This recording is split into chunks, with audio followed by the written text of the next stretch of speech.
tenemos una vida familiar bonita. Somos buenas personas, nos llevamos bien, ni nos metemos con nadie, ni lastimamos a nadie. Pero hay algo que me preocupa, nuestro buenismo. Somos buenos por aquí, buenos por allá, pero sospecho que se nos está escapando el tiempo, porque nuestros hijos en esta etapa de la vida son como esponjas, todo lo aprenden, pero nosotros no tenemos una ruta a seguir, andamos por la vida sin rumbo. Más bien, vamos resolviendo los problemas conforme van surgiendo. Y yo me pregunto, ¿no sería mejor anticiparnos, dándole un rumbo a nuestra vida familiar y así cumplir nuestra misión? Te doy la bienvenida a este proyecto Construyendo Familias Fuertes. Soy Armando Duarte y el día de hoy vamos a revisar el tema Proyecto de Vida Familiar. Se trata de lograr un trabajo conjunto entre papás e hijos, con un objetivo: llegar a un nivel de satisfacción familiar donde sintamos que la vida es gratificante, que estamos logrando objetivos, que logramos vivir la misión como esposos, en la educación de nuestros hijos, como integrantes de una comunidad, como miembros de una gran sociedad. Este programa lo vamos a vivir en 4 momentos. En primer lugar, disfrutar de la convivencia. En segundo, un estilo de vida saludable. En tercer lugar, la formación para la vida. Y en cuarto lugar, valores y metas compartidas. Lo que voy a hacer es presentarte una lista de acciones que tú pudieras considerar como parte de tu proyecto de vida familiar. Quédate con aquellas reflexiones, con aquellas ideas que más se adapten al momento de tu vida familiar y que respondan a las necesidades. Las familias fuertes no nacen, se hacen fuertes. Si nos caemos, nos levantamos. Si no sabemos, aprendemos. Si no podemos, pedimos ayuda. Que lo positivo se imponga sobre lo negativo. En la Fundación Familias Fuertes queremos acompañarte a fortalecer tu familia. Comenzamos. Vamos al primer punto: disfrutar de la convivencia. El objetivo es que la experiencia de vivir en familia sea positiva, que sea agradable, que lo positivo se imponga sobre lo negativo, porque en algunas ocasiones la experiencia de la vida familiar es de mucho ataque, queja, y en realidad no podemos disfrutar de la vida. Por lo tanto, hablar de que nuestro proyecto de vida familiar contemple que disfrutemos de la vida es algo fundamental. Se tratan de cosas sencillas que a lo mejor nos hemos ido olvidando de vivir, pero que son fundamentales para disfrutar de la vida en familia. El primer punto es lograr tener el tiempo compartido, que nosotros podamos gozar de la presencia juntos. ¿Cuál es el problema? Que en muchas familias no nos vemos, no hay tiempo para nosotros, andamos a prisa o cada uno trae sus propios temas y así no entramos en fusión, no hay conexión. En otros hogares lo que sucede es que nos hemos ido alejando tanto que nos ignoramos. Hay una actitud de distanciamiento. ¿Qué nos limita lograr esta visión de futuro, de tener un tiempo compartido? A veces es la actitud. Es la falta de voluntad para conectar, para convivir, para estar reunidos. En otras, es un individualismo que se ha ido desarrollando a través de los años, en donde la persona solamente contempla su propia realización y abandona la vida de comunidad familiar. En otros, lo que nos limita es el distanciamiento emocional. Nos hemos ido generando heridas que lastiman, que duelen, y entonces uno se aleja, uno se distancia. ¿Qué acciones podríamos implementar para lograr vivir este propósito de tener tiempo compartido? En primer lugar, compartir alimentos.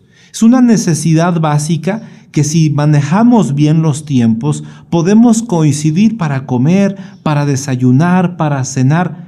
Pero otra estrategia puede ser separar tiempo fijo, que podamos definir una rutina como familia para participar en una actividad de pasear, tal vez de jugar, o tal vez de cocinar, o de tener visitas, de reunirnos con amigos. Lo importante es que podamos inclusive aprovechar los trayectos de cuando lo lleva usted a clases, cuando lo lleva a una academia deportiva o cuando nos movemos para visitar a los abuelitos, aprovechar esos tiempos para dialogar. Otra forma es promover la convivencia uno a uno, que mamá dialogue con su hijo, que dialogue con la hija, que lo mismo vaya haciendo el papá, que busquemos conectarnos entre nosotros para de esta forma compartir tiempo.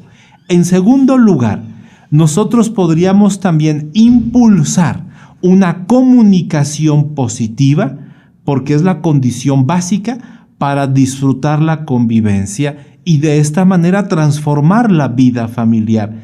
¿Desde dónde partimos? ¿Cuál es el problema?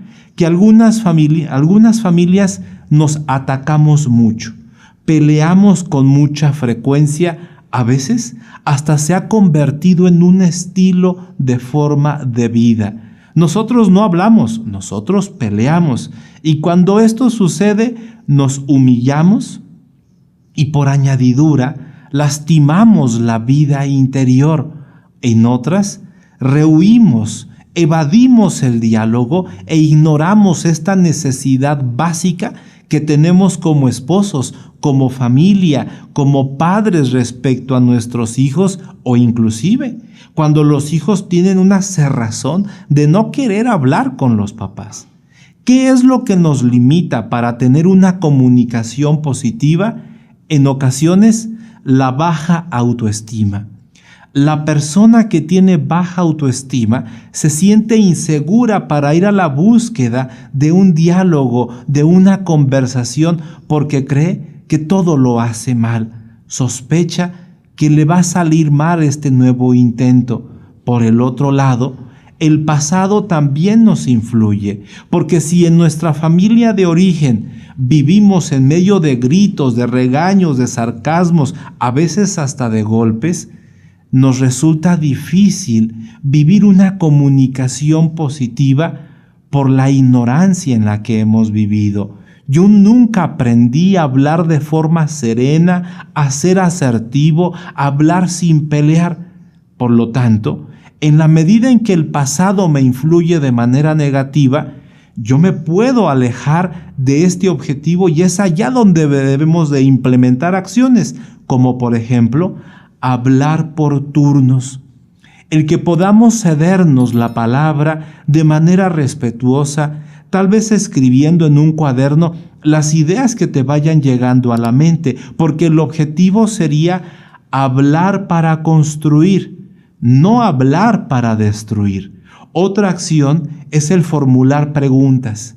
Cuando hacemos preguntas y luego escuchamos lo que nos dice nuestra hija, nuestro hijo, estamos construyendo puentes, y estos puentes de entendimiento nos pueden permitir reconocer los aspectos positivos que sí tiene nuestra pareja, que sí tienen nuestros hijos, y que en la perspectiva del pasado, cuando éramos buenos para atacar, para pelear, para humillar, nos enfocábamos a lo negativo.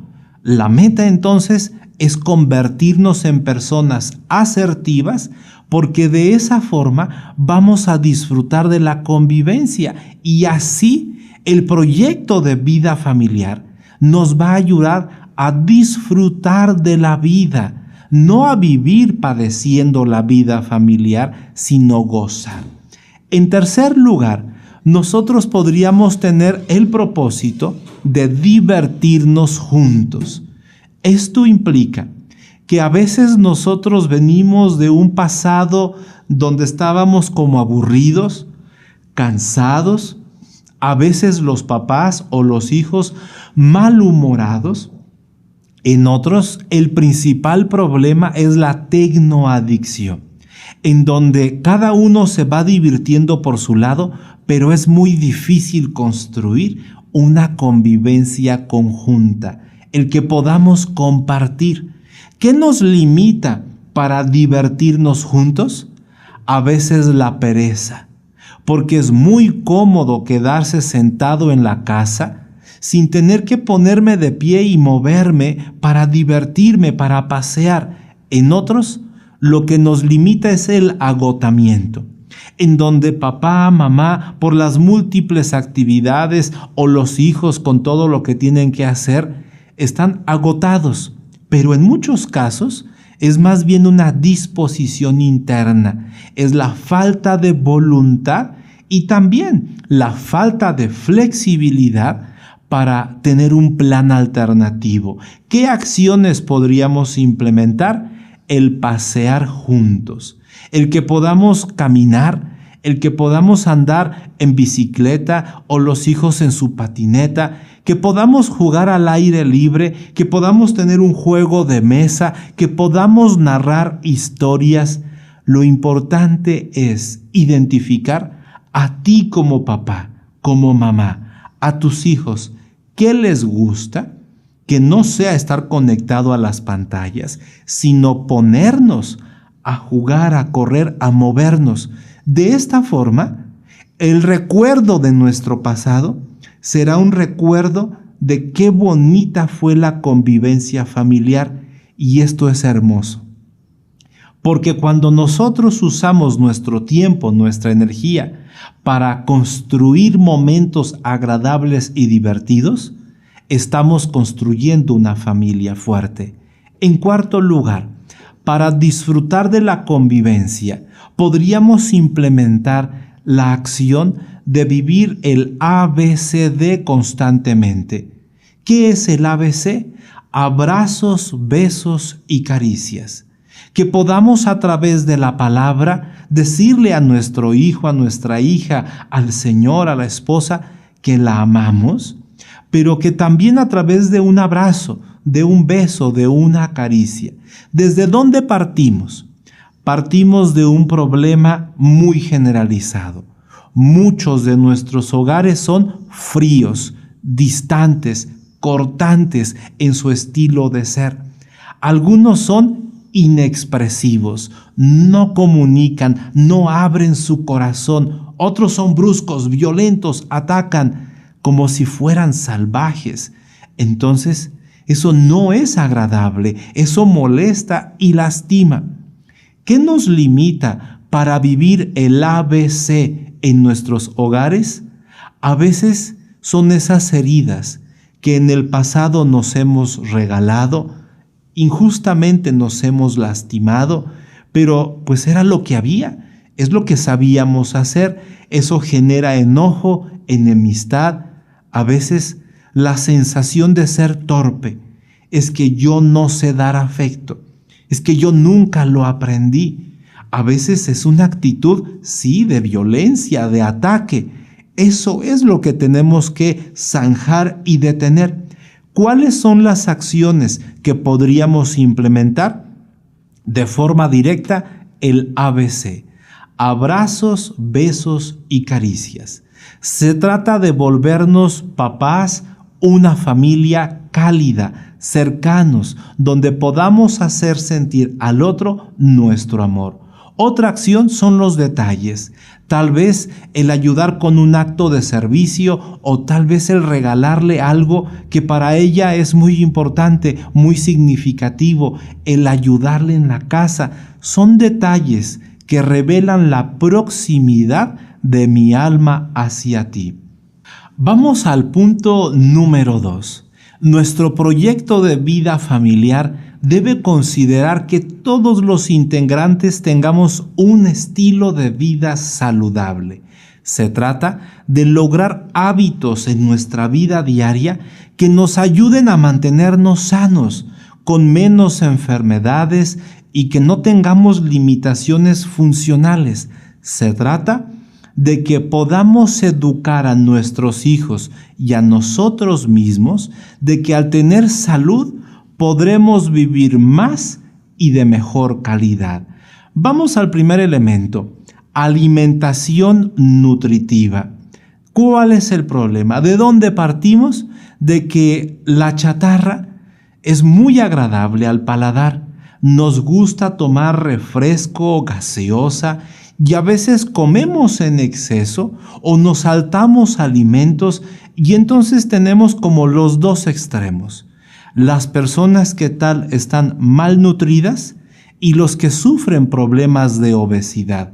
En ambos extremos lastimamos nuestro cuerpo. ¿Qué es lo que nos limita para vivir una alimentación nutritiva? A veces es la gula. Es esa acción desenfrenada de querer seguir comiendo más cuando ya no es necesario y se va convirtiendo en un hábito.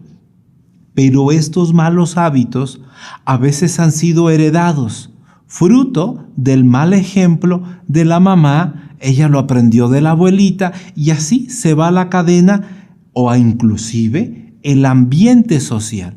Porque hoy la vida es muy sedentaria y las personas nos acostumbramos a la vida cómoda y a estar comiendo, a veces como una forma de compensar nuestra ansiedad, nuestra angustia. ¿Hacia dónde deberíamos de ir? A implementar acciones como comer para nutrirnos. El objetivo no es llegar a la sensación de saciedad, porque eso es muy relativo y el umbral puede ir requiriendo cada vez más alimento. Que podamos promover un estilo de vida de moderación, que podamos comer en horarios específicos y cuando sea necesario, hablar de manera frontal de la necesidad de desarrollar el autocontrol. Que la persona tenga la fuerza de voluntad para regular su apetito. En segundo lugar, dentro del proyecto de vida familiar debemos buscar esta vida saludable y para ello promover actividad física cotidiana. ¿Desde dónde partimos? ¿Cuál es el problema? Que muchas personas vivimos en medio de la flojera. La inactividad. Estamos echados, descansando, es una vida sedentaria. Tenemos la idea de que sí sería bueno hacer algo de actividad física, algo de deporte, pero lo dejamos para después, cuando las condiciones sean favorables. ¿Qué nos limita entonces? Para algunos podrán decir, es que la inseguridad que hay en nuestras ciudades es tan grave que no se puede salir a la calle, no se puede ir a los parques. Y entonces, por eso vivo en una vida sedentaria. Para otros será la pereza, esta debilidad interna en donde no tenemos ánimo, no hay fuerza de voluntad. Para otros es el perfeccionismo. Mientras yo no tenga los tenis perfectos, los shorts adecuados, con la camiseta pertinente, mientras no logre pagar el gimnasio al cual yo quiero ir, entonces no voy a hacer nada. Y vamos poniéndole en el camino muchas objeciones, que si hace frío, que si hace calor, que si está lloviendo. Entonces, al final la persona va creyéndose sus propias objeciones y posterga. ¿Hacia dónde deberíamos de ir? A tener 40 minutos de actividad física diaria. Quienes estén en condiciones de correr, que corran. Pero si ya es una persona mayor, es un abuelito, lo importante es tener actividad diaria.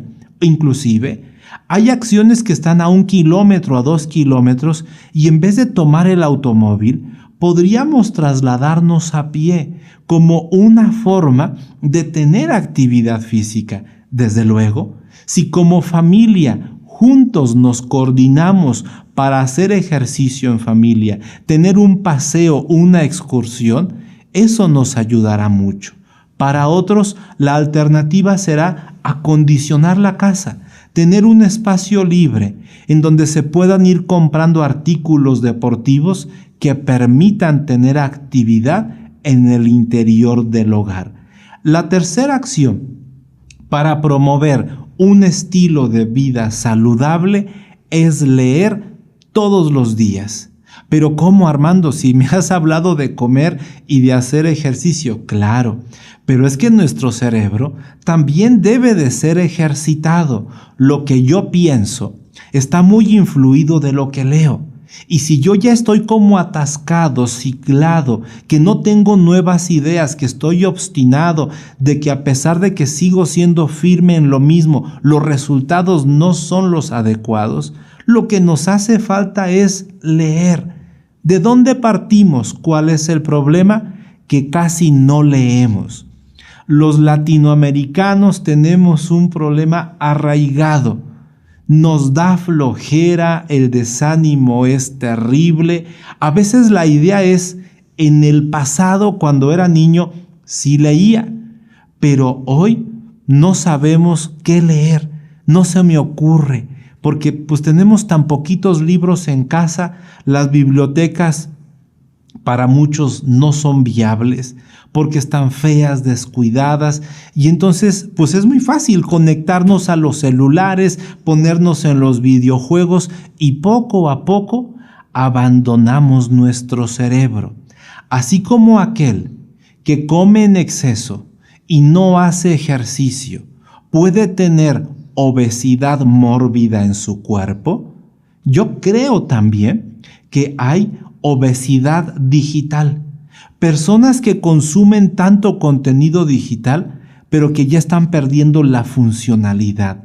¿Qué nos limita para leer todos los días? ¿Qué nos limita para tomar este hábito positivo? En primer lugar, la desmotivación. Es increíble cómo las personas pueden llegar a creer que leer es inútil. Aunque me regales un buen libro, de cualquier manera yo no voy a cambiar. Es que esta es una creencia errónea. A veces es la pereza mental de no querer pensar, pero en otras es el mal ejemplo. Por lo tanto, ¿qué tipo de acciones podríamos implementar? Leer un libro al mes. ¡Wow! Es que si usted pudiera leer un libro cada 3 semanas o cada 2 semanas, esto sería excelente. Pero también como papás convendría tener una lista de libros de qué sigue después del actual que estoy leyendo. Pero todavía mejor, que papás e hijos puedan leer un libro y que lo puedan dialogar, que podamos intercambiar reflexiones como si lográramos que nuestra casa fuera un club de lectura. En cuarto lugar, ¿qué podemos hacer para tener un proyecto de vida familiar que nos ayude a tener un estilo de vida saludable? Sueño reparador. ¿Qué nos está pasando en esta época? Que amanecemos cansados. Es increíble.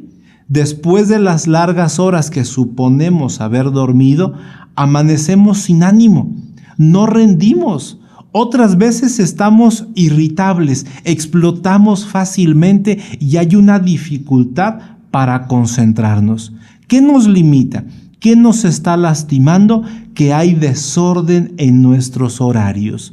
Unos días nos dormimos a las 10, otros días a la 1 de la mañana, y entonces estas oscilaciones no le ayudan al cerebro a estabilizar el ciclo de sueño.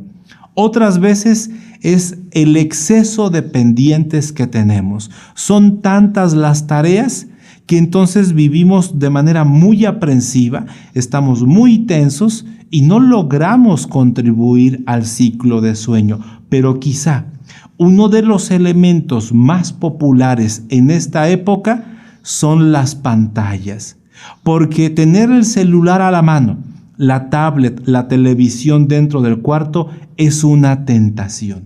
La tentación de que lo voy a ver un ratito para relajarme. Efectivamente, cuando nos conectamos, liberamos dopamina de fuente digital que nos da una sensación de gozo y de relajamiento, pero el cerebro se enciende por completo creyendo que es de día por la cantidad de luz. Y entonces, cuando nos queremos ir a dormir, no lo logramos rápidamente. ¿Qué acciones podríamos implementar? Definir una rutina. ¿A qué hora nos vamos a levantar como familia? ¿A qué hora vamos a rezar, preparar el desayuno, salir a la escuela? Pero que respetemos los horarios.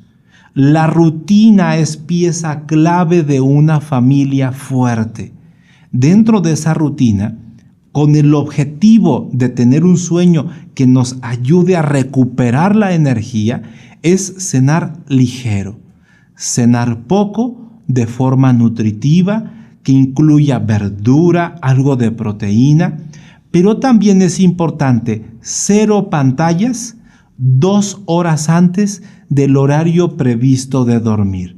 Si el objetivo es dormirse a las 11, a las 9 de la noche se acaban las pantallas, para que de esta manera nuestro cerebro vaya registrando al ir apagando luces que se aproxima el momento de ese sueño profundo y reparador. Vamos al punto número 3 de nuestra conferencia. Nuestro proyecto de vida familiar debe tener un objetivo, y es que la formación sea para la vida, porque pasar el examen no puede ser la meta. Tampoco la meta es graduarse. La meta es que nos vaya bien en la vida. Los estudios son un medio. El fin es tornarnos personas maduras, que sabemos convivir con los demás, que podemos aportar a la sociedad un beneficio a través de nuestros talentos, de nuestras competencias. Pero la formación para la vida debe también contemplar la vida eterna. Que vayamos en el camino del bien, de la verdad y de la justicia, para que viviendo el mensaje evangélico podamos nosotros ponernos en el camino correcto. Esta formación para la vida contempla entonces, en primer lugar, algo muy doméstico, el que tengamos responsabilidades en el hogar. Esto tiene una finalidad didáctica, de aprendizaje, de hacernos responsables desde corta edad. ¿Desde dónde venimos? ¿Cuál es el problema? Que muchos de nuestros hijos o nosotros mismos vivimos una vida cómoda y por lo tanto no quieren hacer nada. Quieren vivir como príncipes, como integrantes de la realeza y quisieran no tener responsabilidades, y esto nos va generando hábitos. ¿Qué nos limita entonces para poder tener estas responsabilidades en el hogar? En primer lugar, la existencia de papás que despliegan el estilo de sobreprotectores. Le quieren hacer la vida fácil a los hijos y ellos se acostumbran a la pereza y se puede, por lo tanto, establecer un hábito en donde no quieren trabajar, no quieren hacerse responsables de sus cosas, de sus útiles, de su ropa, pero también a veces influye mucho esta cultura que debemos de ir erradicando, la cultura del machismo, en donde la mamá cree que los hijos no deben de hacer nada en el hogar porque ellos están hechos como si fueran superiores, y no va por allá. A veces los papás perpetuamos lo mismo buscando diferenciar que hay acciones de mujeres y de hombres, pero sin darle responsabilidades a sus jovencitos. ¿Hacia dónde deberíamos de ir? A las acciones de que cada uno de los hijos tienda su cama, que ellos vayan siendo capaces de lavar y acomodar su ropa, que puedan mantener el orden en su ropero, en su closet, que podamos hacer equipo para limpiar y mantener en orden las áreas comunes de la casa, quizá la cocina, el comedor, la sala. Todo esto va forjando hábitos. A veces no es tanto lo que resuelve el hijo cuando trapea 5 metros cuadrados, es el hábito que se está formando, porque es allá, dando formación para la vida, haciéndome responsable de lo que yo desordeno, de lo que yo tiro, de lo que yo rompo, es una lección que me va preparando. En segundo lugar, la formación para la vida implica el que nosotros vayamos buscando, tanto en los hijos como en nosotros como papás, desarrollar liderazgo. ¿De dónde partimos? ¿Cuál es el problema? Es cómodo seguir órdenes. Es cómodo quedarme esperando lo que otros decidan y entonces me voy acostumbrando a que yo no tengo iniciativa, a que yo no nací para líder y esto puede ser un error, porque claro que el líder tiene algunos atributos personales, pero la mayor parte es una conquista personal. Todos tenemos talentos, habilidades e inteligencias. Lo importante es que la persona disponga la actitud para querer desarrollar su potencial.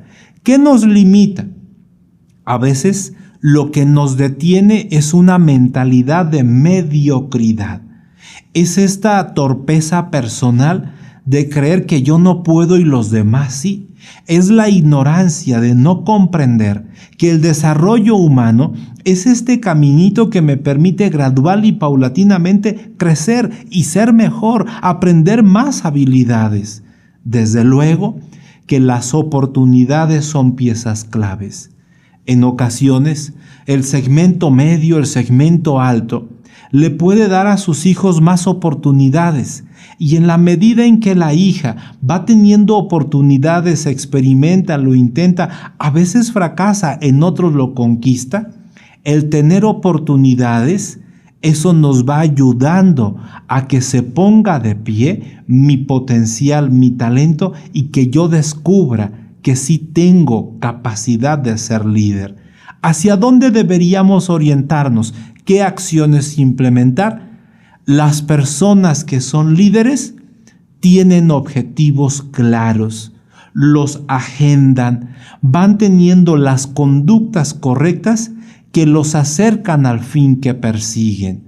Cuando alguien no tiene liderazgo, solamente está contemplando la idea de lo que le gustaría hacer, pero no ejecuta, no implementa, no concluye. Por lo tanto, nuestra tarea como padres es desarrollar en nosotros mismos los hábitos de ir a lo concreto, el hábito de ser constante, el hábito de brindarle a nuestros hijos experiencias aplicativas para que ellos vayan aplicando sus talentos y sus habilidades y de esta forma vaya creciendo su autoestima, su seguridad y vayan desarrollando su potencia.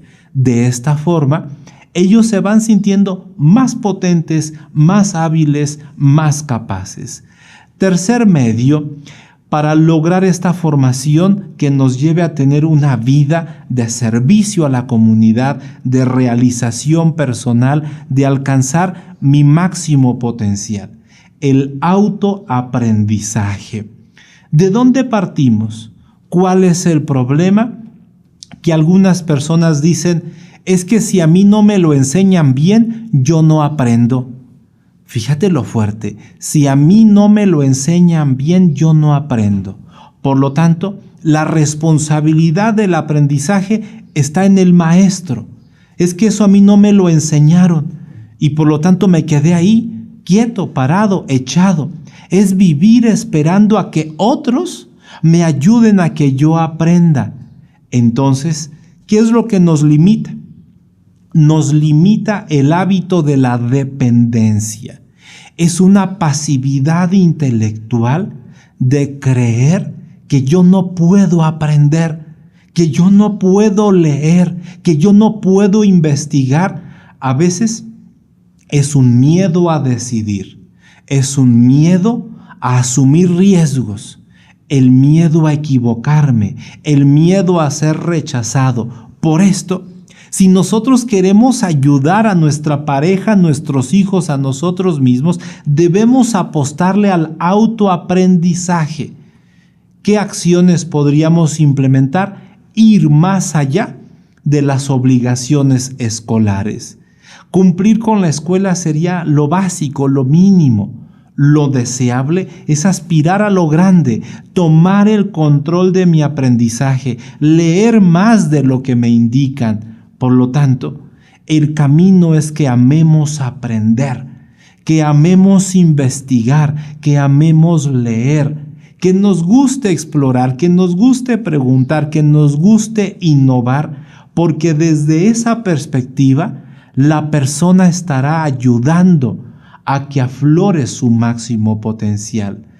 La cuarta característica para lograr esta formación para la vida, que logremos el máximo potencial.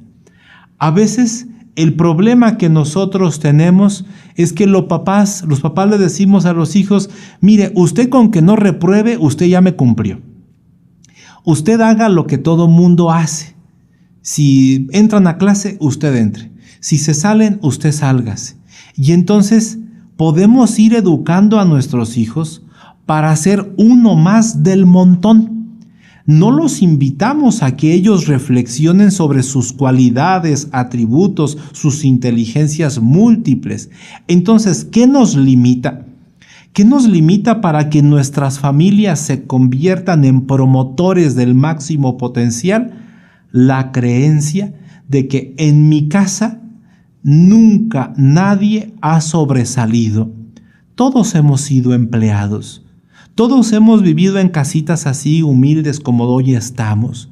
Y entonces es que a mí no me interesa sobresalir, dicen algunos, porque quien sobresale lo critican mucho.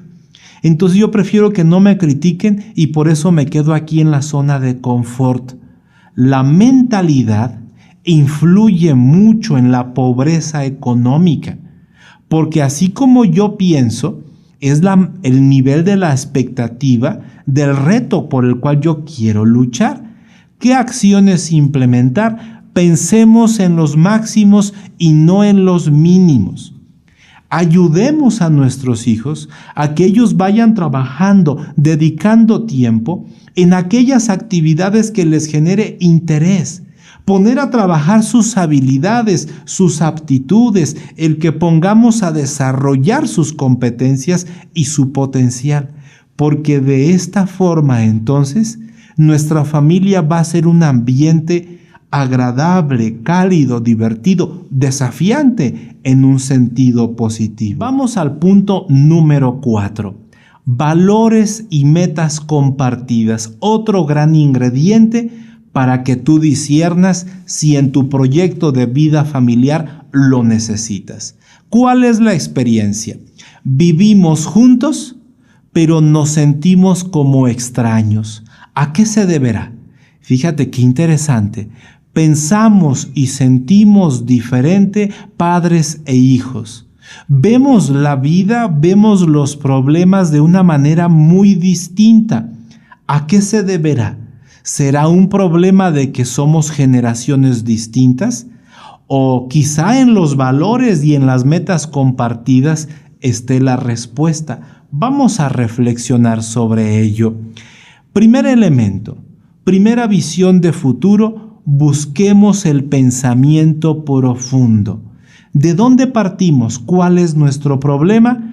Que muchos hogares vivimos en la superficialidad. Narramos problemas del clima, del tráfico, de los amigos, de los artistas, del deporte, pero no hay reflexiones profundas. Lo que hacemos es narrar cosas chuscas, divertidas, horribles, pero que implican sentimientos. No fomentamos la agudeza mental. Por esto es que muchos de nuestros hijos, acostumbrados a esta superficialidad, algunos viven en medio de la impulsividad, son violentos, desobedecen, desacatan. Otros le creen mucho a los medios. Los mayores le creen mucho a la televisión y a los noticieros. Los jóvenes le creen mucho a los youtubers. Se van dejando influir por las series que ven, por las películas. Y así, poco a poco, entonces, corremos el riesgo de consumir mucho contenido, pero quedarnos por encima en lo superficial. ¿Qué nos limita para lograr este pensamiento profundo? Que hoy en día tenemos muchas personas con pereza mental. Les da flojera reflexionar, pero a la vez se van juntando con amigos del mismo estilo, igualmente superficiales, y así caemos a una cultura light, una cultura de lo ligero, en donde pensar, reflexionar, analizar, ver las cosas desde una perspectiva crítica, eso está en desuso. ¿Hacia dónde deberíamos de ir como familia? ¿Qué acciones implementar? Pensemos a manera de lluvia de ideas, ir a la causa raíz de los problemas. No solamente describir el acontecimiento chusco, divertido, horrible, sino pensar, que hagamos un análisis lógico de lo que ha sucedido, que separemos los distintos elementos de un problema y que vayamos revisando un punto, un tema a la vez. Inclusive, si pudiéramos incorporar dentro de nuestra vida familiar mayor formación filosófica, para que podamos acostumbrarnos a pensar, porque hoy en día la filosofía pareciera que la estamos echando fuera de casa. Necesitamos más bien comprender que la verdadera unidad familiar se construye teniendo raíces comunes, lo cual implica que podamos pensar, que podamos reflexionar, que vayamos llegando a conclusiones lógicas que nos unan desde lo más profundo. Segunda característica para poder vivir estos valores y metas compartidas y construir una familia fuerte, el sentido de misión. ¿Cuál es nuestro problema hoy? Que no sabemos a dónde vamos. Nos vamos abandonando a la inercia, a la corriente, a la moda. Muchas personas desconocen cuál es el propósito, la misión, la razón para seguir viviendo. Y en este contexto, las adversidades, los problemas nos doblan y tiramos la toalla fácilmente. ¿Qué es lo que nos limita? ¿Qué nos impide vivir en un sentido de misión? Que se ha generalizado en esta época la búsqueda del placer. Para muchos el confort es lo más importante, para otros el tener poder, el poder mandar e influir sobre otros. Para algunas personas el acumular riqueza material y que nos va llevando al camino de la avaricia. Para otros es la fama, es esta búsqueda de figurar que se vincula con el tema de la vanidad. ¿Hacia dónde deberíamos de ir? ¿Qué acciones implementar? Descubrir el sentido de mi propia vida.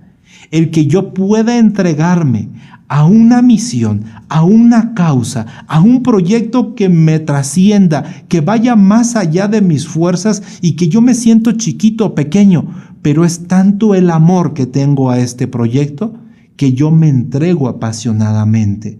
Pero también yo puedo descubrir este sentido de misión en el amor a mi esposa, a tu esposo, en el amor a cada uno de tus hijos, en un amor personal donde el hijo, la hija, está pensando en ayudar a su papá, en ayudar a su mamá, ya no solo en criticar y atacar e identificar lo que sí son debilidades reales, objetivas. Ya no me quiero quejar, lo que quiero es transformar porque estoy aprendiendo a vivir la magia del amor. Se trata de tener actitudes positivas frente a las adversidades. Y entonces, ¿de dónde brota la unidad familiar? Brota de tener una misma misión, de que el amor, la empresa, el servicio a la comunidad nos une. En tercer lugar, ¿Qué acciones podemos implementar para este proyecto de vida familiar? Vivir con transparencia. A veces partimos en algunos hogares de que vivimos cuidándonos las espaldas. ¿Por qué? Porque a veces engañamos y vivimos con una doble moral. Sí, mentimos, robamos, abandonamos, pero por fuera damos la imagen de que todo está bien y por dentro estamos totalmente deshechos. ¿Qué nos limita para vivir con transparencia? El relajamiento moral que se ha hecho tan popular en nuestra época. A veces, al error no se le quiere llamar error, a la mentira tampoco, y a robar tampoco, y a matar tampoco. Este relativismo moral nos está complicando mucho, porque hay un relajamiento de los principios éticos, llevándolo a un individualismo. Cada cabeza es un mundo y que cada quien haga lo que en su mundo le parezca bien. ¿Qué tenemos que lograr? Debemos implementar acciones que nos lleven a buscar palabra dada, palabra cumplida. Que si nosotros asumimos un compromiso, nos vamos a exigir como papás a cumplirlo y vamos a ayudar a nuestros hijos a que sean consistentes, que seamos personas de una pieza. Oye, Armando, pero es que en general casi nadie lo hace. Bueno, tengamos conciencia de aquel principio que decía, aunque todo mundo haga lo malo, tú haz el bien. Aunque casi nadie haga el bien, hazlo tú. No se trata de vivir pensando en lo que hace la masa. Se trata en que por esto la familia es el núcleo de formación de principios y valores. Pero para llegar a este punto de valores y metas compartidas, el proyecto de vida familiar comenzó hablando de disfrutemos de la convivencia. Abrazos, besos, caricias, vamos a reír, vamos a pasear, vamos a gozar de la vida, vamos a tomar un estilo de vida saludable, vamos a aprender que hay responsabilidades, porque llegar a este punto de valores y metas compartidas es lo que nos ayudará a darle rumbo y solidez a nuestra vida familiar. Finalmente, valores humanos y espirituales. Esto implica que hoy en día entre padres e hijos, entre hijos y abuelitos, hay un gran distanciamiento.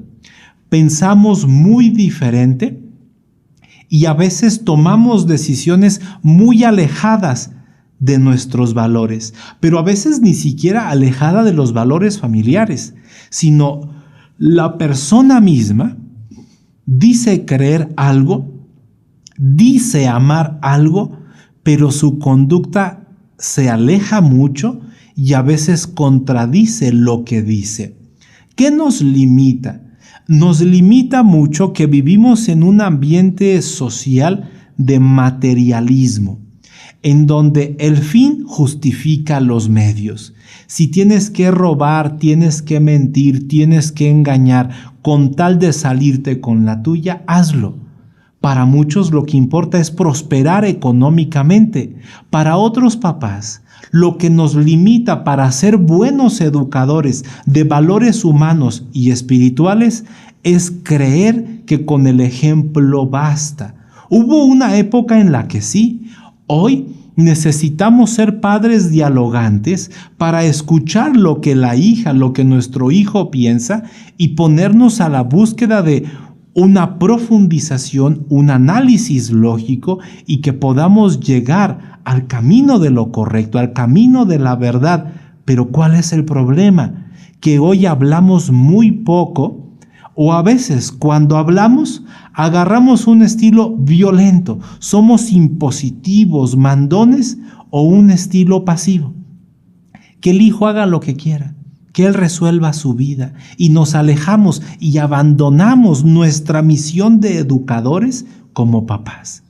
¿Qué acciones implementar? Cultivar virtudes según su edad.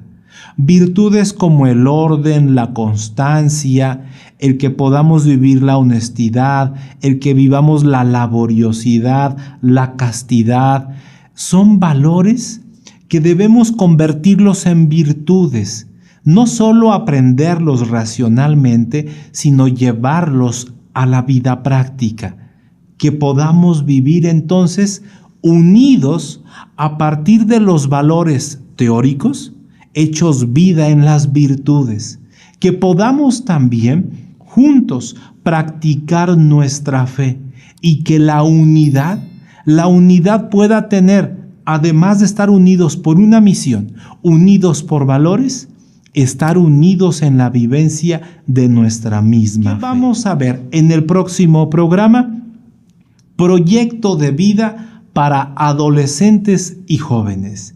En este programa le vamos a hablar a ellos, a tu hijo adolescente, a tu hijo joven, para que ellos puedan involucrarse de manera más precisa en su propio proyecto.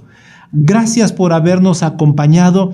Te invito a que le des me gusta, que le des compartir a este programa y, si fuera posible, copia también la dirección de este video y a través de WhatsApp, a través de Telegram, envíalo a tus amigos, a tus amigas, porque la formación nos ayuda a vivir mejor. Gracias, nos vemos la próxima semana.